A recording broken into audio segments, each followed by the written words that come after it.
দাম্পত্য জীবন সুখময় করতে চাইলে 1 নম্বরে স্যাক্রিফাইস, 2 নম্বরে ঝগড়াকে আমরা কি বলে দিছি আজকে, ভুলে গেছি, ঝগড়াকে কি বলবো, নো। 3 নম্বর, দাম্পত্য জীবন সুখময় করতে চাইলে দাম্পত্য জীবনের কোনো গোপন কথা কারোর সাথে শেয়ার করা যাবে না। এটা কবিরা গুনাহ, এটাকে হারাম বলে ঘোষণা দিয়েছে কে? এটাকে বিষ্ণু বলেছেন আযমুল আমানা। স্বামী স্ত্রীর মধ্যে যে অন্তরঙ্গ মুহূর্ত কাটে, এই মুহূর্তগুলোর কথা কারোর সাথে শেয়ার করা যাবে? নীলফামারীর যুবক ভাইরা চিল্লায় বলে এগুলো শেয়ার করা যাবে? বিষ্ণু বললেন খবরদার, এটা আযমুল আমানা। স্বামীর সবকিছু স্ত্রীর কাছে আমানত, স্ত্রীর সবকিছু স্বামীর কাছে আমানত। আবার বিষ্ণু বলেছেন যারা স্বামী স্ত্রীর গোপন দাম্পত্য জীবনের কথা অন্যের কাছে শেয়ার করে দেয় তারা হলো আশারুন নাস, পৃথিবীর মধ্যে সবচাইতে নিকৃষ্ট মানুষ। এরা নিকৃষ্ট, এদের চাইতে নিকৃষ্ট আর কেউ হতে পারে না। উলাইকা কাল আনআম বাল হুম আদাল। এরা পশুর চাইতেও নিকৃষ্ট, যারা স্বামী স্ত্রীর প্রাইভেট কথা, পার্সোনাল কথা মানুষের কাছে বলে বেড়ায়। আর সিবাউ হারাম, এই গোপনীয় সব কথাগুলোকে অন্যের কাছে প্রকাশ করা হারাম করেছে কে? চিল্লায় বলতে হবে কে? তাহলে খবরদার, নিজেদের দাম্পত্য জীবনের কোনো কিছু অন্যের সাথে শেয়ার করবেন না। আমাদের বোনরা অনেক সময় একসাথে বসলে পেটের কথা, পিঠের কথা সব বলে ফেলায়, আছে না নাই? না বোনেরা, সব শেয়ার করলেও আপনাদের দাম্পত্য জীবনের কোনো কথা কখনো কারোর সাথে শেয়ার করতে পারবেন না। 4 নম্বর ফর্মুলা হচ্ছে অহেতুক সন্দেহ পরিহার করতে হবে। অনেক স্ত্রী আছে স্বামীরা খালি সন্দেহ করে, আছে না নাই? নীলফামারীতে এই সমস্যা নাই, আছে? এই যে ভুক্তভোগী পাওয়া গেছে, আছে না নাই? আছে, খালি সন্দেহ করে। এই তুমি ওদিকে তাকাইলে কেন, ওই বেটির দিকে তাকাইলে কেন, এই তোমার মোবাইল দাও, কারে ফোন দিলা দেখি, এই ফেসবুকের পাসওয়ার্ড দাও দেখি কি করছে, দেখি মেসেঞ্জারে কার সাথে চ্যাটিং করছে, আছে না নাই? এই যে অহেতুক সন্দেহ আপনার ফ্যামিলিটারে জাহান্নামের টুকরা বানায় দিবে। আবার অনেক স্বামী আছে স্ত্রীকে খালি সন্দেহ করে, এদিকে তাকালে সন্দেহ করে, ওদিকে তাকালে সন্দেহ করে, বাসায় থাকলেও সন্দেহ, বাইরে গেলেও সন্দেহ, এরকম আছে না নাই? না, অহেতুক সন্দেহ এটা পরিহার করবেন। এই সন্দেহ খুব খারাপ জিনিস। আমি ব্যক্তিগতভাবে অনেক কেস এরকম হ্যান্ডেল করেছি। এসে বলে হুজুর খালি সন্দেহ করে, এটা একটা রোগ। এটা কি আপনার ফ্যামিলিটারে শেষ করে দেবে। এজন্য অহেতুক সন্দেহ পরিহার করবেন। হ্যাঁ, সত্যি যদি পরকীয়ার কোনো ঘটনা ঘটে থাকে ওটা নিয়ে বসেন, ফেস টু ফেস কথা বলেন, ফ্যামিলি মিটিং করেন, সরাসরি সেটেল করার চেষ্টা করেন। কিন্তু অহেতুক সন্দেহ একটা রোগ। এই রোগ থেকে আল্লাহ তুমি দাম্পত্য জীবনকে বাঁচাও। আমরা আওয়াজ করে পড়বো আমিন। 5 নাম্বার, স্বামী স্ত্রী একে অপরকে আল্লাহর বিধান স্মরণ করায় দিবে। স্বামী যদি ফজরের সময় ঘুমায় থাকে স্ত্রীর ডেকে দেওয়ার দরকার আছে না নাই? আবার স্ত্রী যদি ঘুমায় থাকে স্বামীর ডেকে দেওয়ার দরকার আছে না নাই? কোন স্বামী যাবে জান্নাতে, তার স্ত্রী যাবে জাহান্নামে। আবার স্ত্রী হবে জান্নাতি, স্বামী যাবে জাহান্নামে। এরকম আমরা চাই নাকি? আমরা যখন জান্নাতে যাব আমার স্ত্রীর হাত ধরে একসাথে জান্নাতে ঢুকতে চাই, ঠিক কি না? আবার আমার স্ত্রী যখন জান্নাতে যাবে সে একা ঢুকতে পছন্দ করবে?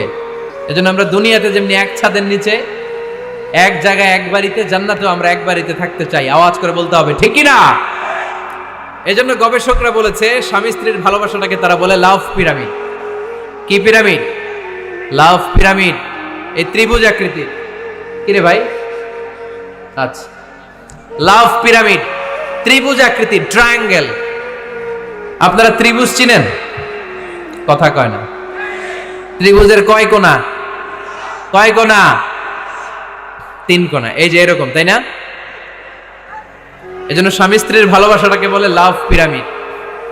উপরের কোণ সমুচার মতো না, উপরে থাকে আল্লাহ আর ডানে স্বামী, বায়ে স্ত্রী। এই 2 কোণায় স্বামী স্ত্রী আর উপরের কোণায় আল্লাহ। স্বামী স্ত্রী যদি আল্লাহর আনুগত্যের দিকে যেতে চায়, যতই তারা the couple come to Allah, they come closer to each other. তারা যদি আল্লাহর কাছাকাছি যায় তারা নিজেরাও কাছাকাছি হয়, ঠিক কি না? তারা আল্লাহর কাছে যেতে যেতে যেতে যেতে আল্লাহর ইবাদতে যদি একেবারে আল্লাহর কাছে চলে যায় তারা নিজেরাও কাছাকাছি চলে যায়, ঠিক কি না? আর তারা আল্লাহর আনুগত্য থেকে যত দূরে সরে তারা নিজেরাও নিজেদের থেকে তত দূরে সরে পড়ে। চিল্লায় বলেন ঠিক কি না? লাভ পিরামিড এটা। এজন্য the closer the couple comes to Allah, the closer the couple comes to each other. Couple স্বামী স্ত্রী আল্লাহর ভালোবাসা নিজের মধ্যে যত গাঢ় করবে, আল্লাহর আনুগত্য যত বেশি করবে, আল্লাহর ইবাদত যত করবে, নিজেরাও তত কাছাকাছি আসবে। আর আল্লাহরে যত ভুলবে নিজেদের মধ্যে বড় বড় ফারাক করে দিবে কে? তাহলে এই 5টা বিষয় স্বামী স্ত্রীর উভয়ের উপর বর্তায়। এগুলো মেনে চললে দাম্পত্য জীবনকে সুখময় করে দিবে কে? আল্লাহ। এবার আমরা শুনবো আমাদের বোনদেরকে, যে ডান দিকে আমি শুনলাম আমাদের বোনদের বিশাল প্যান্ডেল আছে না নাই? আচ্ছা, আজকে বোনদের দিয়ে শুরু করি। স্ত্রীদেরকে আল্লাহ কি দায় দায়িত্ব দিয়েছে একটা ফ্যামিলিকে সুন্দর করতে, একটা দাম্পত্য জীবনকে সুন্দর করতে? স্ত্রীর 1 নম্বর দায়িত্ব হচ্ছে she should make a comfort to her husband. স্ত্রীর উচিত স্বামীর জন্য ঘরটাকে প্রশান্তির নীর বানিয়ে রাখা। কি বানিয়ে রাখা? প্রশান্তির নীর। স্ত্রী হওয়া উচিত এমন যাকে দেখলে স্বামীর চোখ জুড়ায়, স্বামীর প্রাণ জুড়িয়ে যায়, স্বামীর হৃদয়টা ঠান্ডা হয়ে যায়, ঠিক কিনা? আর স্ত্রীর দিকে তাকালে যদি মেজাজ গরম হয়ে যায়, মেজাজ খিটখিটে হয়ে যায়, ঝামেলা আছে না নাই? ঝামেলা আছে। এজন্য মেহেরবানি করে আমাদের বোনরা যারা, এমন কোনো কাজ করবেন না যেটা স্বামীর মেজাজকে খিটখিটে করে দেয়, কারণ আল্লাহ তাআলা আপনাদেরকে তৈরি করেছে লিতাসকুনু ইলাইহা, স্বামী আপনার কাছে গেলেই যেন তার হৃদয়টা প্রশান্ত হয়ে যায়, ঠিক কিনা?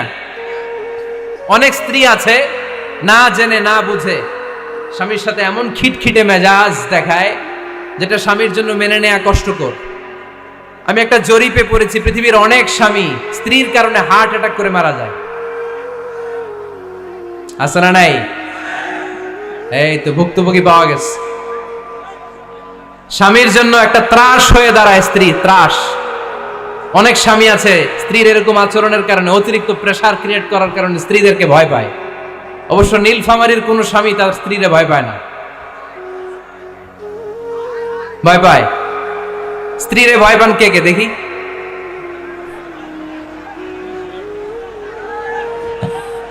ভয় পান আপনারা? ভয় পান? হ্যাঁ, এক অফিসের বড় সাহেব তার স্ত্রীরে খুব ভয় পায়, প্রচন্ড ভয় পায়। তো সে মনে মনে ভাবলো, দেখি আমার অফিসের যারা স্টাফ আছে, ম্যানেজাররা আছে, এরা কতটুকু ভয় পায়, এরা ভয় পায় কিনা। তো একদিন সকালবেলা অফিসের সব স্টাফগুলোর একসাথে দাঁড় করায় বলতেছে, এই আপনারা যারা যারা আপনাদের স্ত্রীদেরকে ভয় পান তারা ডান দিকে যান, আর যারা স্ত্রীকে ভয় পান না এরা বাম দিকে যান। অফিসের সব কর্মচারী ডান দিকে চলে গেছে, সবাই ভয় পায়, একজন শুধু বাম দিকে। বাম দিকে কয়জন? ভয় পায় না। আর যারা ভয় পায় এরা ডান দিকে, ডান দিকে সবাই। তো বড় সাহেব ভাবছে, আলহামদুলিল্লাহ আমার অফিসে একজন হইলেও বীর পুরুষ আছে। তো বীর পুরুষের কাছে যেয়ে বলে, ঘটনা কি, আপনি মোটেও ভয় পান না?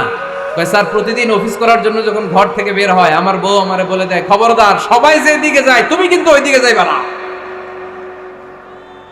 সবাই যেদিকে যায় তুমি ওইদিকে গেলে খবর আছে। বড় সাহেবকে খবরদার, এটা তো আরো ডরায়, ঠিক কিনা? এজন্য বোনদেরকে বলবো, লিতাসকুনু ইলাইহা, এমন ভাবে আপনি আপনার স্বামীর সামনে নিজেকে প্রেজেন্ট করেন যাকে আপনাকে দেখলে আপনার স্বামীর চোখ জুড়িয়ে যায়, হৃদয়টা প্রশান্ত হয়ে যায়, আপনাকে দেখলেই আপনাকে ভালোবাসতে মনে চায়, ঠিক কিনা? এজন্য রব্বুল আলামিন বলেন, আমি নারীদেরকে তৈরি করেছি লিতাসকুনু ইলাইহা, যেন পুরুষেরা স্ত্রীদের সংস্পর্শ যখন পায় পুরুষদের হৃদয়টারে প্রশান্ত করে দেয় কে? রব্বুল আলামিন বলেছেন, খাদিজার জন্য জান্নাতে আমি এমন একটা ঘর বানিয়েছি যেই ঘরের মধ্যে কোনো বিশৃঙ্খলা নাই। খাদিজার জন্য জান্নাতে এমন একটা প্রাসাদ আমি বানিয়েছি যেই প্রাসাদের মধ্যে কোনো আওয়াজ নাই, কোনো কোলাহল নাই। কুরাইশদের মাঝে যখন দাওয়াত দিতেন সব বিশৃঙ্খলা, ঝামেলা, গোলমাল শেষ করে রাতের বেলায় যখন খাদিজার ঘরে বিশ্বনবী ঢুকতেন, বিশ্বনবীর হৃদয়টারে প্রশান্ত করে দিত কে? আম্মাজান খাদিজা বিশ্বনবী সাল্লাল্লাহু আলাইহি ওয়াসাল্লামের জন্য এমন ঘর উপহার দিয়েছেন যেই ঘরে বিশ্বনবী আসলে বিশ্বনবীর হৃদয়টা ঠান্ডা হয়ে যেত। সুবহানাল্লাহ পড়েন। অনেক স্ত্রী আছে স্বামী ঘরে ঢুকলেই ঘরে আটা নাই, রুটি নাই, চাল নাই, ডাল নাই, এটা লাগবে ওইটা লাগবে, ওখানে যেতে হবে, একটার পর একটা ফিরিস্তি বলে বেড়ায়, আছে না নাই? না, এটা করবেন না। আপনার কি লাগবে এই সব দায় দায়িত্ব আল্লাহ তাআলা স্বামীকে দিয়েছে, স্বামীকে জানাবেন। তবে ধীরে সুস্থে, ধীরে সুস্থে স্বামীর জন্য ঘরটাকে এমন করে রাখতে হবে যেন ঘরে ঢুকলেই স্বামীর হৃদয়টারে প্রশান্ত করে দেয় কে? এজন্য স্ত্রীর প্রথম দায়িত্ব ঘরটারে প্রশান্তির নীর বানানো। এখানে কি আবার কি